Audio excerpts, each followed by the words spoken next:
One of my favorite essays in the collection Chaosophy, which contains a selection of Felix Guattari's shorter writings published in the 1970s, is Cinema of Desire. What's really cool about this essay is that it not only paints an interesting picture of cinema at the time, but it accurately predicts developments in labor, social interaction, and even our perception of reality with the onset of the internet. Even though it was written almost 50 years ago, it's an incredibly valuable analysis of media.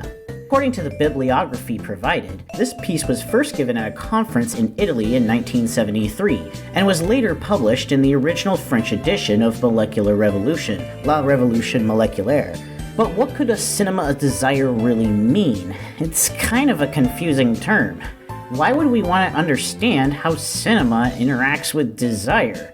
Isn't it more important that cinema and the distribution of sensory, audio, visual media like movies, video game, animations, and even YouTube videos like this one can have the freedom to express whatever they want? To answer these questions, both in the context of the original delivery of this piece and how they continue to apply in the modern world, we have to ask ourselves a fundamental question. What does cinema do? To answer this question, Guattari first starts by analyzing the history of cinema. Not just the movies, but also a more general sense of the term cinema, where images are animated and manipulated to create a flowing system of representations. As one example, he mentions Plato's cave.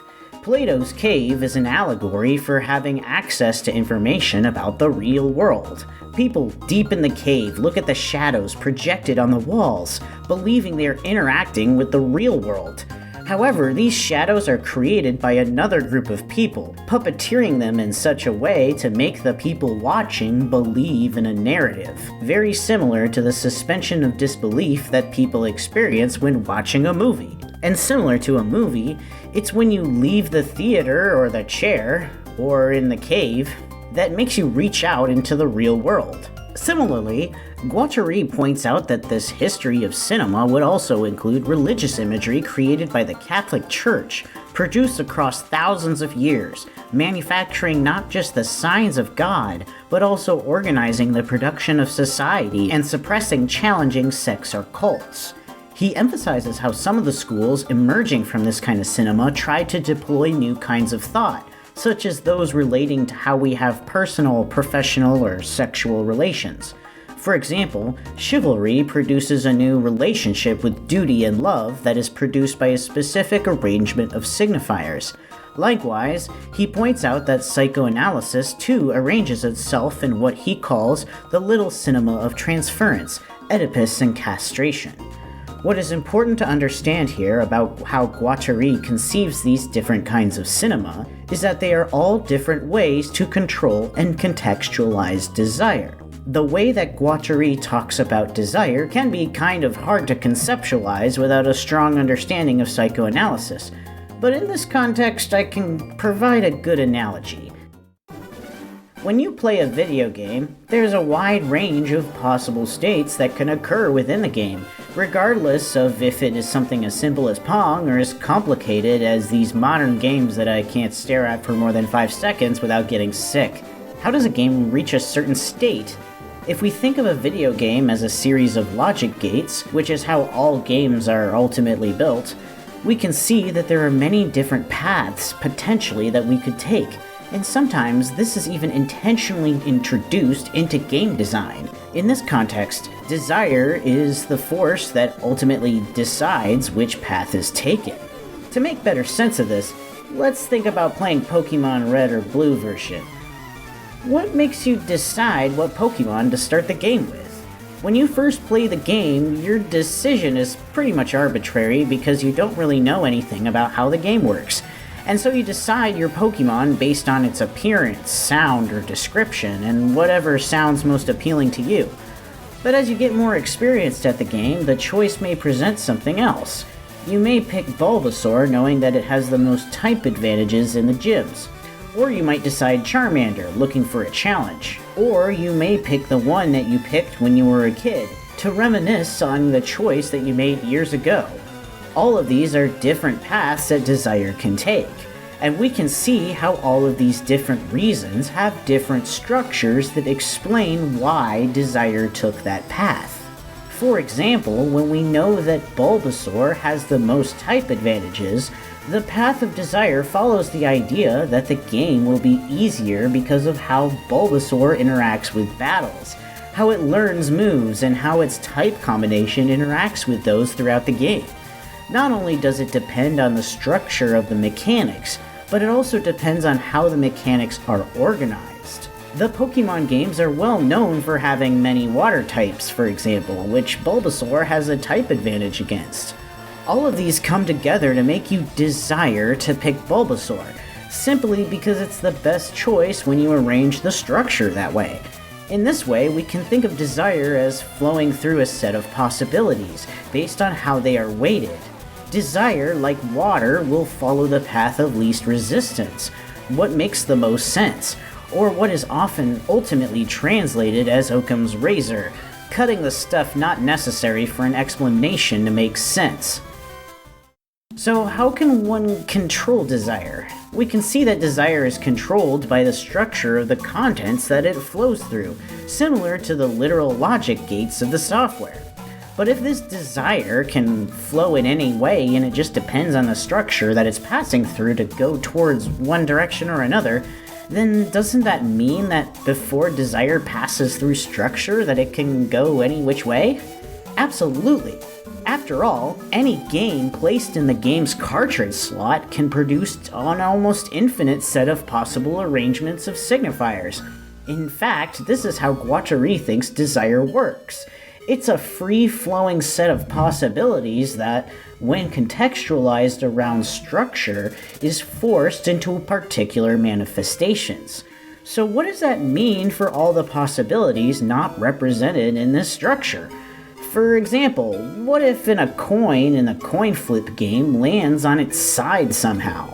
Then, these possibilities are repressed. In psychoanalysis, repression is a defense mechanism that prevents some parts of desire from being manifested, because if it did, it would threaten the integrity of the structure of the ego, or the conscious self. That repressed psychological energy still goes somewhere, which psychoanalysts like Freud and Lacan thought expressed itself through the unconscious, such as with verbal slips of the tongue or strange sexual desires.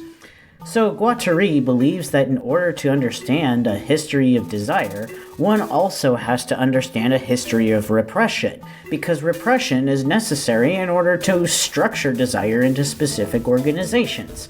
This is what he believes cinema's main function is to be, to organize desire through structures of repression created and mass-produced through images. By mass-producing these images that construct systems of representation and repression, machines can organize the desires of an entire society. So what are the consequences of mass-producing these representations like a printer? Guattari believed that the production of representations through these cinemas is a function that is both a consequence and a means to maintain power in societies. Think about, in the example of Plato's cave, the people looking at the shadows are completely subject to what representations they produce. This controls their behavior, activities, and actions, and most importantly, keeps them in the cave, continuing to watch the machine that produces the representations in the shadows. Guattari cites Oswald Coucrot, pointing out that language is not just a means of communication, but also a means of executing power. But how can words have such strong power? Guattari didn't think that words themselves were what had power over material things. That would be kind of like saying if you said words and then you could materialize anything, and obviously this is not how the real world works. Rather, he believed that the words were part of a larger machine that produced many other things that altogether produced a structure that directs flows of power. That is, it isn't language that writes out the law, but rather, law is what assembles the language. Instead of saying things and having them materialize into power, the speech is part of a larger system, which parts that are spoken and parts that have no signifying components all work together to organize power. So, since everything we understand is organized and arranged by these structures of power, where things like language are a result of its actions rather than the reason for it, this means that reality and pleasure can't just be understood in a broad sense. because both our understanding of reality and pleasure are both structured by these organizations of power. Instead, Guattari states that we have to analyze what he calls a principle of dominant reality and a principle of licit pleasure.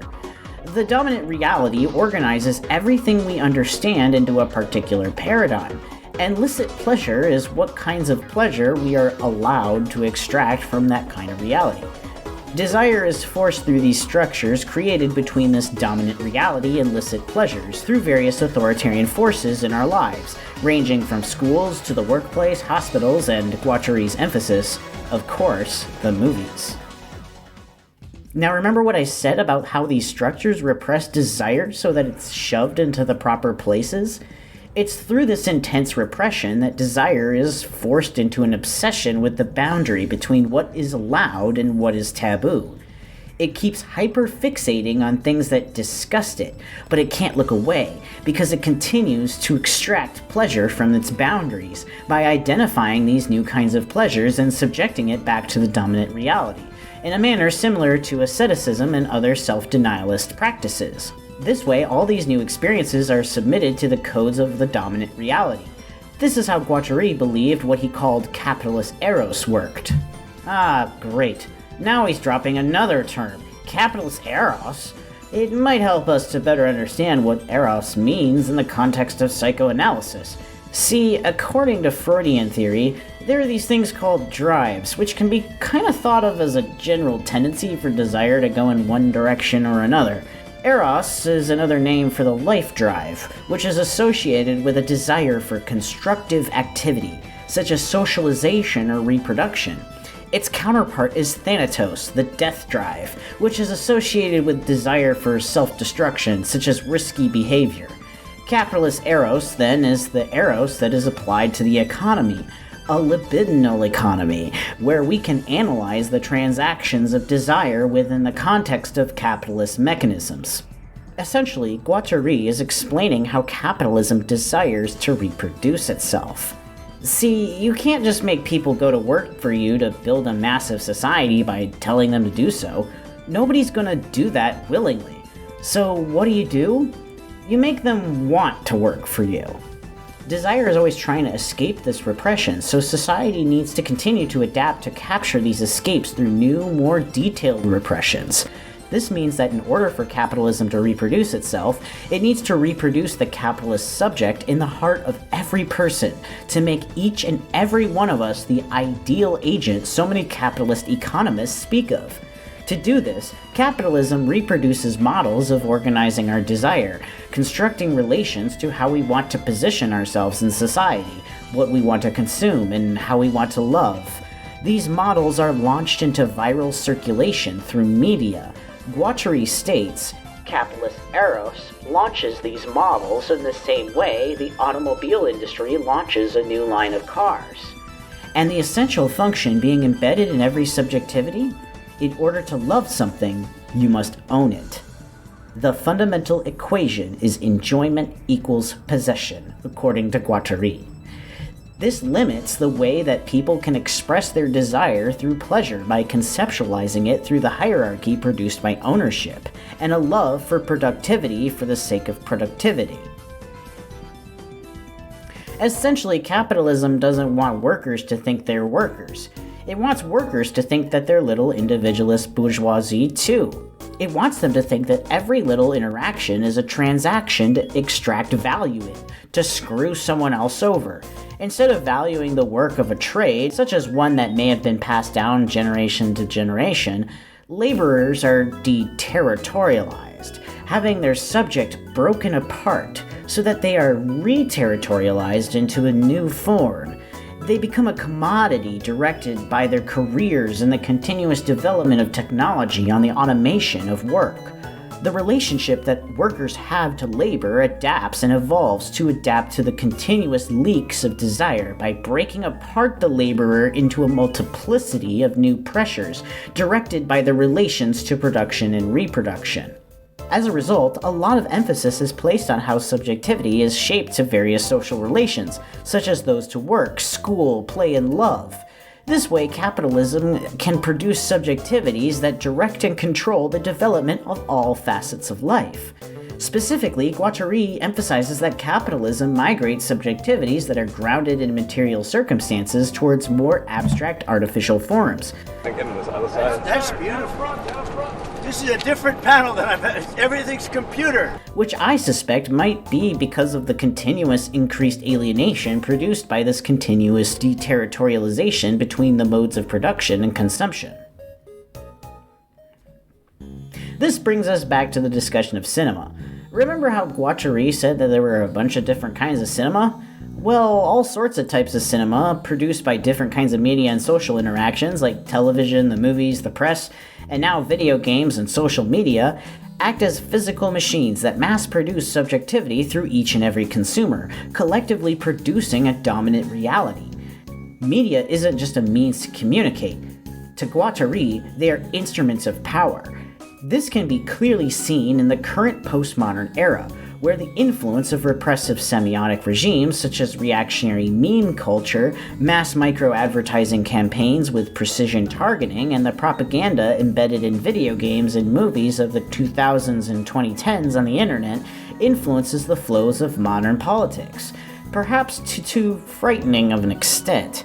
And because these machines direct the flows of power, they direct libido, or the directional flows of desire. Media in information influences what we want to be, and exists as a mean to assert power, not just from the raw profits of mass media, but more importantly, through the production of the mass-produced models of subjectivity. Back when Guattari wrote this, and even now 50 years later in the postmodern era, media acts as a repressive force, embedding the right ways to enjoy pleasure. It normalizes certain ways of life and makes us collectively think this is the way to live. When it's mass-produced in big studios funded with millions of dollars, mass-produced images really can't afford to risk revolutionary imagery that would dismantle its own sources of power. However, technologies were being introduced in the 1960s that completely changed this situation. The Super 8 camera was a consumer-grade video camera that could be used to film short movies. Typically used for home video, Guattari marks that it has fantastic potential to portray political messages. Instead of forcing a political message in a block of text, which may be hard to convey, it can convey ideas much more precisely and directly through non-linguistic relations displayed on the screen. Being produced on such a small scale allows for micro-political narratives to be produced and potentially become viral, something that grows even more possible within the era of social media. In the current day, cell phone footage has remarkably important political implications, such as when police brutality is captured on camera.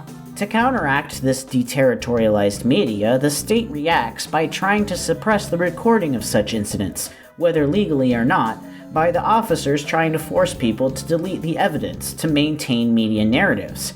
However, as with any repressive cop, there are still means of escape. When a cell phone camera is carefully propped to look like it is not conspicuously recording, as if one is playing a video game, it may not attract the attention of police officers who may otherwise request to delete it. As a result, the way that we understand the real world is not etched in stone. It can be changed, and reality is not just a universality, but is situated in a time, place, and social awareness. This means that, as Guattari puts it, the order of the real has nothing to do with destiny. One can change it. We are not beholden to one particular way of observing reality. To demonstrate his point, he is interested in analyzing the structure of three signifying systems that organize the order of the real. These are totalitarian systems, psychoanalysis, and structuralism. These systems in particular are chosen because Guattari believes that they are sequential developments of each other, with each being a more deterritorialized form than the last. What do I mean by this? Well, first, let's look at totalitarian systems. These are systems where you have a strict relationship with an authoritarian figure, such as a god, the church, or the state. What's important here is that power is focused around a particularly centralizing force. This creates a specific signifying regime that focuses around that specific figure. where all of reality converges around it like a giant black hole, and all desire must try to be captured within its structural boundaries. However, Guattari believed that at the time of this writing, this isn't how the libidinal economy of the world actually worked anymore. It had developed past this point. Instead, it worked more around a flexible network of signifying nodes, like what we see in psychoanalysis. In psychoanalysis, these nodes are the mother, the father, and the child. The relationships between these three construct all possible relations through the development of the Oedipus complex, which Freudian psychoanalysis believe produces a wide range of neuroses and sexual deviancy.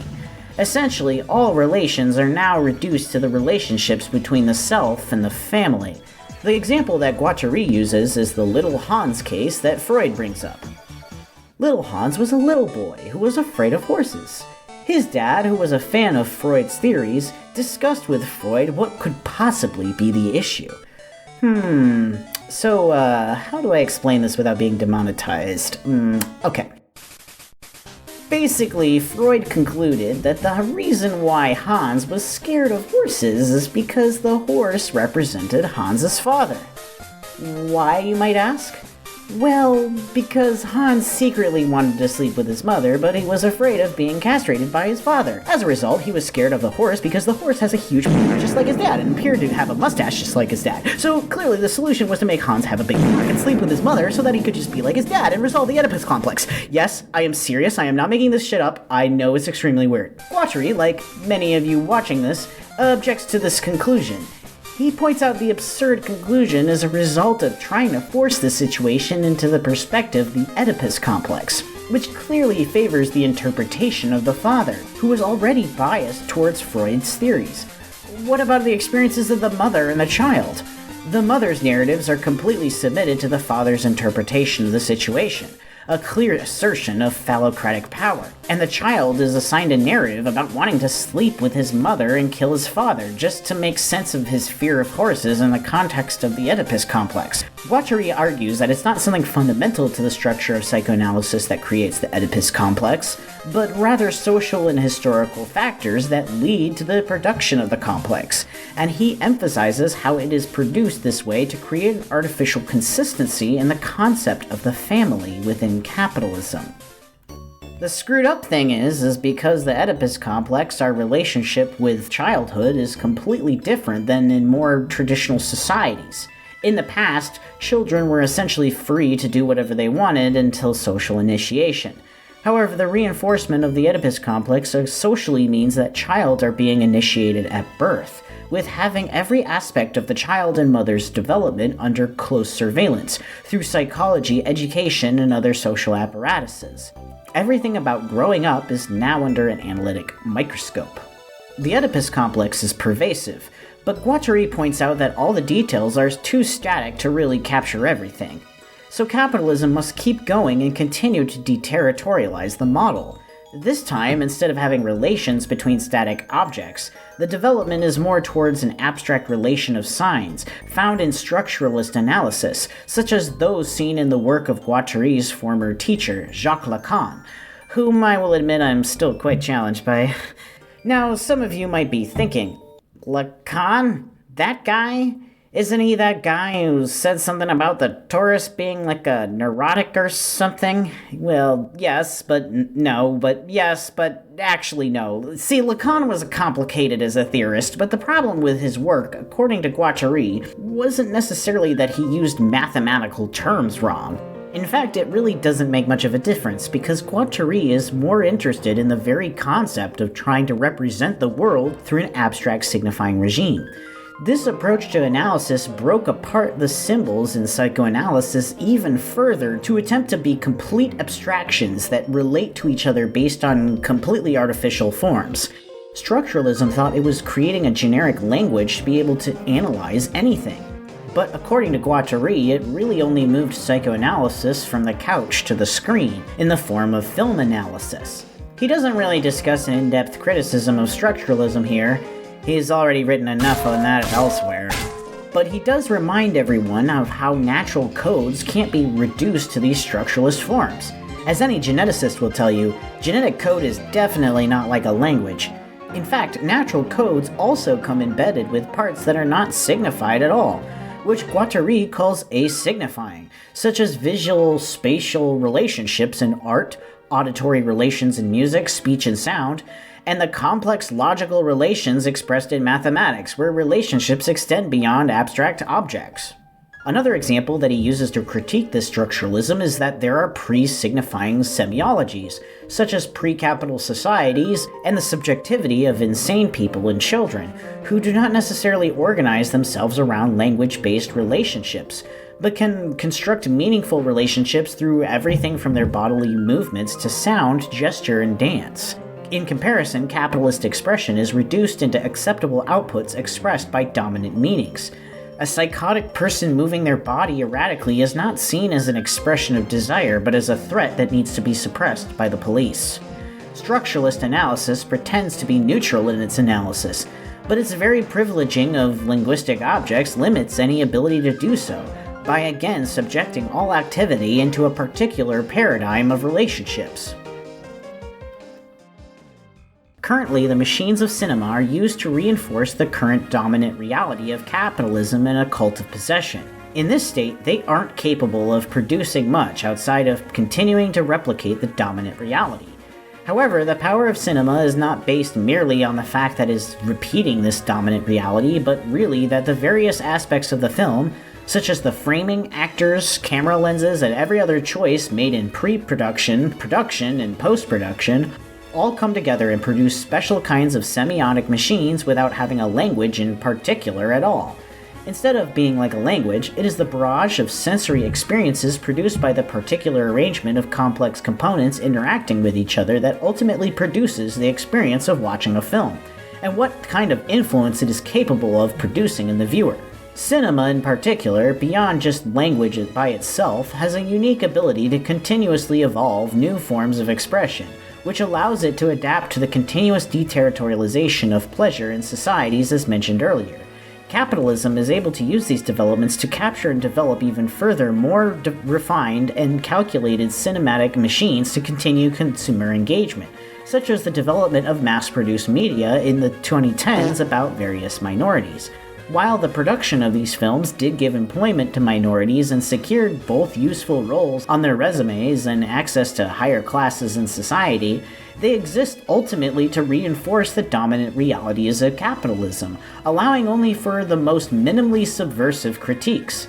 For a particularly in-depth example, Erudite Critic released an excellent video titled "Why Pixar's Elemental Gets Racism Wrong," where they explain how Elemental's exploration of racism can never go beyond a surface-level analysis, where the impact of colonialism and immigration are never truly analyzed in a material context. It's not through the script of the film that produces these repeated constructs, but rather relationships between the characters, their designs, and the way that the art is designed to reinforce symbols seen in real life correlated with various racial themes. To better understand what capacities are possible, Guattari cites the film critic Christian Mintz, who states, "The breadth of the semiotic fabric is a consequence of two distinct causes whose effects are cumulative.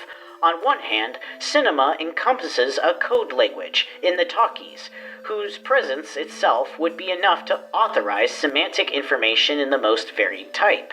Second, other elements of the filmic text, for example, images, are themselves languages whose matter of content has no precise boundaries."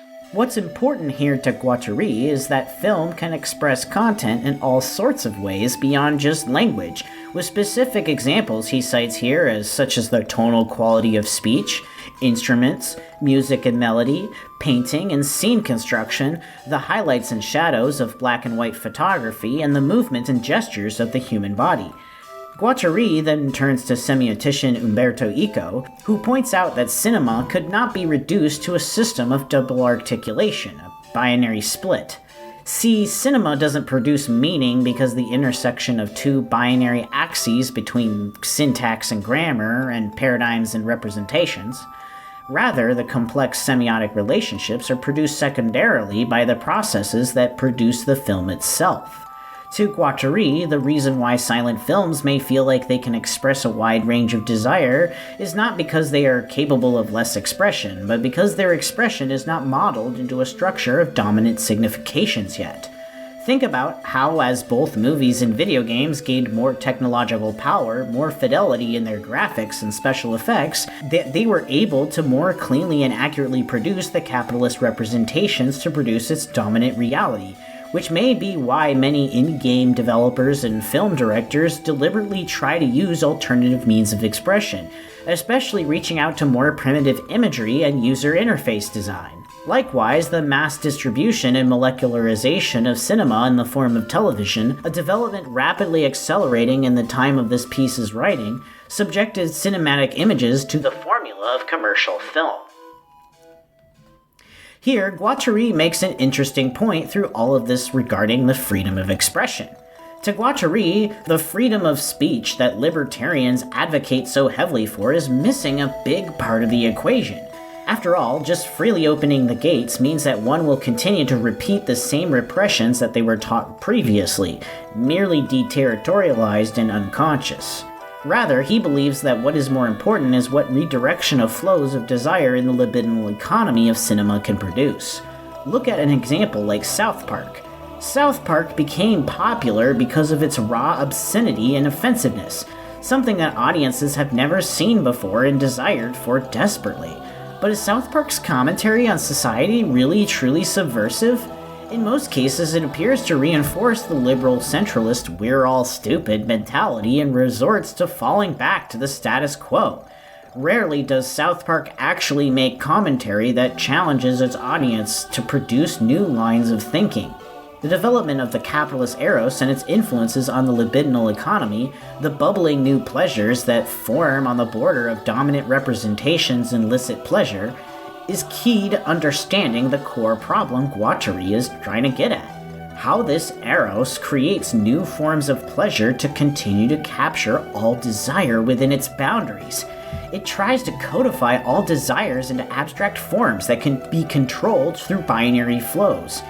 In this sense, desiring production can't be separated from social production, because capitalism will try to convert free-roaming desire back into its paradigms to extract free work and possible surplus value, repeating a politics that both re-encloses on itself, reinforcing the position of the self in the relation to hierarchies, as well as repeating an attitude of acceptance of the status quo, that somehow these developments are destined and natural. But desire, unlike eros, is not structured by codes and laws. Remember, desire is like the state of the game before it's converted into all of those structuralist paradigms that determine where the desire ends up. It exists before it's cut and divided up by structures of sex, the family, and society. It just wants to do what it wants to do, and desire comes first. All structures that are seemingly imposed by it are a product of desiring production. Similar to how when you start a video game, abstract structures in memory form representing different aspects of the game. Desire exists before love, psychology, language, and even the laws of nature as we understand them. Guattari then points to children and psychotic people to demonstrate how desire can look without being heavily codified by society yet. The free association with any kind of love with any other kind of love, completely unbound by the relationship between the sexes or family. Guattari states, "It does not respect the ritual games of the war between the sexes. It is not sexual. It is transsexual." He doesn't mean that all love is transgender. Rather, he means something more broad. All love goes beyond the sexes. That love can be something that goes beyond cis-heteronormative expectations like what you see in a Disney movie. Guattari continues, "Nothing essential leads to the subjugation of the child, the woman, or the homosexual. In a word, it is not centered on dominant significations and values. It participates in open asignifying semiotics, available for better or worse. Nothing depends here on destiny, but on collective arrangements in action." In conclusion, cinema has the power to repress desire, to reinforce the capitalist eros and libidinal economy, or it has the power to potentially liberate it. This liberation goes beyond just allowing for the offensive. It's about a deliberate influence on the flows of desire through cinema, whether it be at the movies or nowadays in video games or on social media. There is no real structure that separates social and sexual themes. There is no politics without eroticism or the other way around. It's all interconnected. Cinema is always political because whenever it produces and analyzes the figure of a man, woman, child, animal, or any other subject, it produces a set of relations that carry out political implications with it. Something particularly obvious in racist propaganda films such as A Birth of a Nation. Repression in films is not about trying to suppress erotic or offensive imagery, but rather repressing images that challenge the status quo of the production of capitalist eros. Guattari wraps it all up with the following. In every production, in every sequence, in every frame, a choice is made between a conservative economy of desire and a revolutionary breakthrough. The more a film is conceived and produced according to the relations of production or modeled on capitalist enterprise, the more chance there is of participating in the libidinal economy of the system. Yet no theory can furnish the keys to a correct orientation in this domain. One can make a film having life in a convent as its theme that puts the revolutionary libido in motion. One can make a film in defense of revolution that is fascist from the point of view of the economy of desire. In the last resort, what will be determinate in the political and aesthetic plane is not the words and the contents of ideas, but essentially asignifying messages that escape dominant semiology.